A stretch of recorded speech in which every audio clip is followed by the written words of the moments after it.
Doctor Mahesh घाटोड़े साहब पहुँचे हैं, जो कि डिप्टी कलेक्टर के पद पे विराजमान हैं अमरावती में।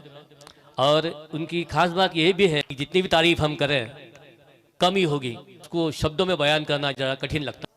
मैं चाहूँगा घाटोड़े साहब को कि वो एमपीएससी हुए हैं, नंबर पहला भी उन्होंने कमाया है महाराष्ट्र में डेप्युटी कलेक्टर। सरांनी जे म्हटलं तर आम्ही साहेबांच्याच तोंडून ते ऐकावं आणि आमच्या गावची जी तरुण पिढी आहे आणि जे पुढे जाणारी पिढी आहे त्यांच्याकरिता दोन शब्द.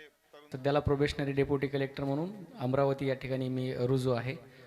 जे 2023 राज्यसेवा परीक्षा झाली होती त्यामध्ये महाराष्ट्रातून पहिला क्रमांक मिळवून या पदापर्यंत झाला. आणि ह्या राज्यसेवेमध्ये माझा दुसऱ्या अटेम्प्ट म्हणजे पहिल्या अटेम्प्टमध्ये मी पूर्व मुख्य दिली होती आणि मुलाखतीला माझी सिलेक्शन नव्हतं झालं, मात्र दुसऱ्या परीक्षेमध्ये माझी सिलेक्शन झालेलं आहे. आपले जे बेसिक गोष्टी असतात शाळेमध्ये वगैरे शिकवल्या जातात त्या चांगल्या पद्धतीने करून घेण्याचं कार्य आपल्या शिक्षकांद्वारे केलं जातं. ते पण विद्यार्थ्यांनी देखील त्याच्याकडे लक्ष दिलं पाहिजे. आणि सोबतच करिअर सिलेक्शनचा रेट देखील हा खूप कमी आहे.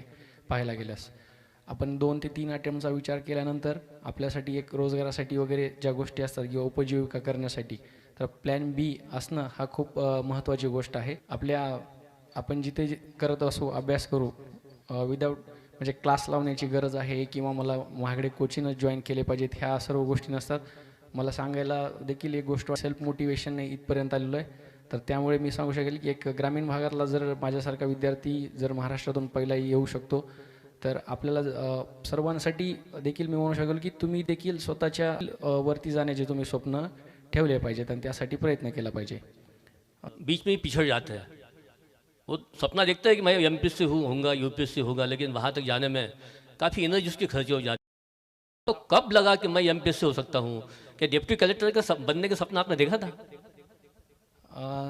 सर स्वप्न नव्हतं पाहिलेलं म्हणजे कारण मी ज्या कॉलेजमध्ये होतो त्या कॉलेजमध्ये विद्यार्थी किंवा माझे सिनियर ह्यांनी होतं, पण त्यांनी या देखील वस्तुस्थिती सांगितली होती की यासाठी तुला अभ्यास पण चांगल्या पद्धतीनं करावा लागणार आणि विशेषतः 1-2 ते 3 अटेम्प्टचा विचार करायचा. तर ते मला वाटतं की एक मार्गदर्शनाची देखील कमी असते आपल्याला. त्यामुळे आपण थोडंसं मला जर डॉक्टर व्हायचं असेल तर त्या पद्धतीनं त्यानं परिश्रम केले पाहिजेत आणि विशेषतः सर्वांनी स्पर्धा परीक्षा करावं किंवा सर्वच अधिकारी होणार नाहीत, मात्र ज्यांना स्वतःवरती विश्वास आहे त्यांनी स्वतःच्या मेहनतीवर आणि बहुत बहुत शुक्रिया सर। आप जैसे क्या बोलते कलाकार ही इतने पद पे पहुँचे हैं। भाई सर ये सर डॉक्टर साहब ये हमारे परीक्षक हैं, भाई सर यादव जी हैं, वो